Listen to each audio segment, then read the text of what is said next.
Pace, and I'm going to be doing my speech over a very controversial topic. So if it is sensitive to some people, please do not hate on me. But my speech is over women's reproductive rights and the pros and cons of supporting this controversial topic. So, of course, being a woman myself, I am for reproductive rights. I do believe that if it came down to that day, if that day were now, that I would see those two indicator lines on a pregnancy test. I personally do not know what I would do, but I am pro-choice. And if it did come down to that, I believe that women should have the choice to see their own future, to do what they want. It is within their own safety and their own morals, and that is completely up to them. I think that the topic is heavily argued because people don't know that women are perfectly capable of being aware of what they want to do physiologically with their own bodies. And I do think the most important thing to know about being within the women's reproductive rights and abortion is that pro-choice and pro-abortion are similar yet different. So pro-choice means that you are for women making their own, even men, making their own decisions on their reproductive systems and how they choose to go about that. You being pro-choice does not mean that you are for abortion. It does not mean that you are against abortion. It just means that you give people that opportunity to choose for themselves and that you understand that it's not up to you and it doesn't impact you.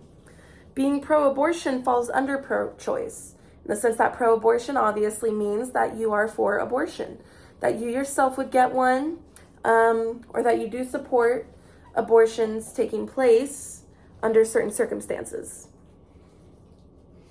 So first we have the pros of supporting women's reproductive rights, such as abortion and medically necessary termination of embryo or fetus. So the safety and health care for women is a big part of this argument. When abortion is made illegal, it does not stop women from trying to have one, unfortunately. Unsafe and sketchy abortions can lead to, unsafe and sketchy, of course, meaning that they are not in proper facilities, they do not have proper equipment, and the people may not be medically professional.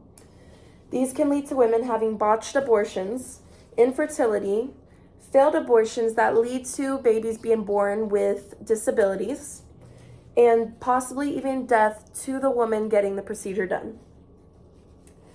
The safety and health care of women continued. From the public turn in reproductive rights under, I'm not entirely sure how to pronounce this name, it's by Reproductive from the 2021 article. The court then expressed concern that a decreased quality of care, as well as the logical difficulties of obtaining services, would fall hardest on poor, rural, and disadvantaged women. So, of course, also under illegal abortions, there are also the women who are not financially stable and who do not live in the greatest of circumstances, who are unable to get proper abortions. And this also leads to children being born in poverty and very bad situations. Medically necessary termination is when some women medically need an abortion or a termination of the fetus or embryo for not only their own safety, but also because the embryo may not be able to survive fully, or they may not be able to fully reach term. So currently in Texas, such cases as rape and special medical cases are not excused by the law, and abortions are still off the table when it comes to those things. Some medical issues that may require termination are ectopic pregnancies, which is where the fetus, instead of growing in the uterus, grows in the fallopian tube, which is very dangerous for the mother, and fetuses that end up growing there do not survive. So it's not a viable pregnancy. There's also health issues with the mother, health issues with the fetus, rape, incest, and even women who have mental or physical disabilities. So say you have someone with a physical disability who's in a wheelchair, who cannot physically support a fetus, then they may need to get termination. And women with mental disabilities, some may have a mental disability that requires them to think at a much younger level than their age. And if something happened to them, such as rape or just not being careful, they probably will not understand what is happening to them, unfortunately. And termination is very reasonable in those cases.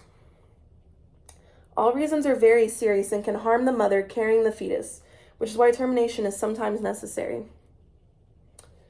There's a survey conducted on women, and all these women are of different ethnicities, races, cultures, marital statuses, and the survey was done on perspectives of sexual and reproductive health, conducted by these names. I'm not going to say them all, there are a lot. It was done in 2016, and these are the viewpoints of the women and what they think on abortions. So the personal view on abortion being morally acceptable and should be legal is only 18.4%.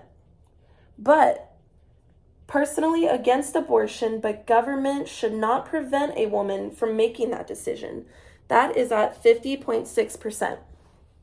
And then abortion is morally wrong and should be illegal at 23.9%. And then other circumstances are at 7%. So the people who say personally against abortion, but government should not prevent a woman from making that decision, that being the highest percentage of 50.6, that is an example of people who are pro-choice, but not necessarily pro-abortion. But they are pro-choice that a woman who needs that should get it. Now we are on the cons of supporting women's reproductive rights, such as abortion and medically necessary termination of embryo or fetus.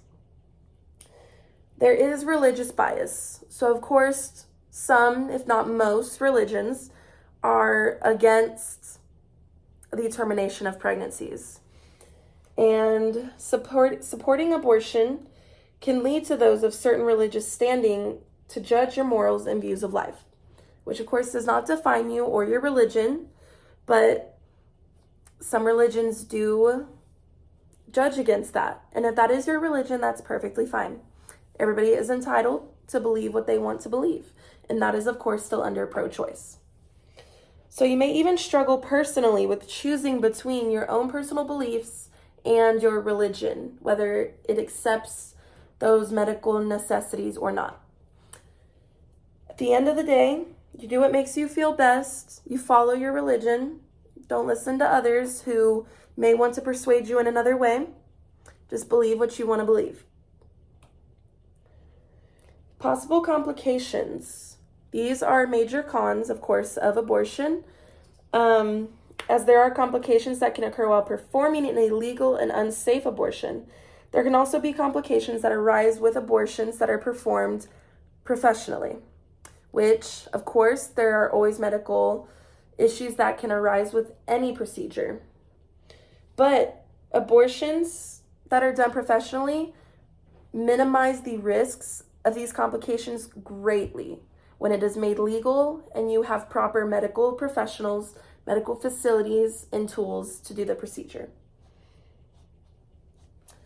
And of course, there is a major mental health impact for women who do go through termination. When it comes down to making the decision to get an abortion, people think that it is easy on the women who do it, but it is not. Women do suffer mentally when they go through this. It can be hard on you. It is a hard decision, and it can make you depressed. It can make you get anxiety, and it's definitely hard on the woman when she has to go through it.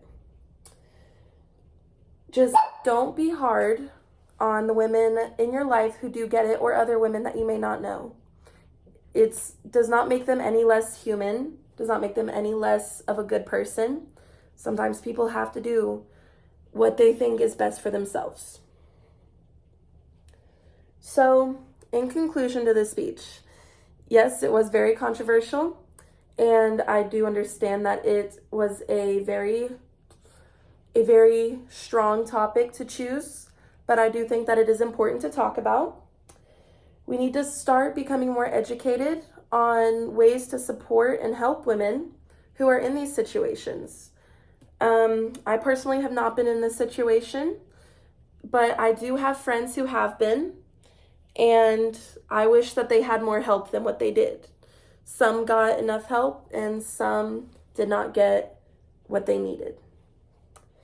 So, under certain circumstances, it's not good enough to bring a child into the world, and they understand that. But of course, that is all part of being pro-choice. It is up to you, and it's up to what you want to do. I do think, though, we need to not make women who go through with these procedures seem like monsters or any less human than anybody else. They make a hard decision, and they have to go through with it sometimes.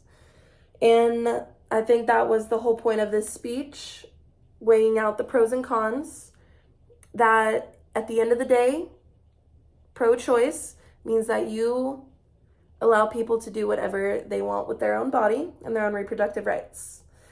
So it's hard concluding such a strong topic, but I do think that we need to support women and support their decisions. Thank you.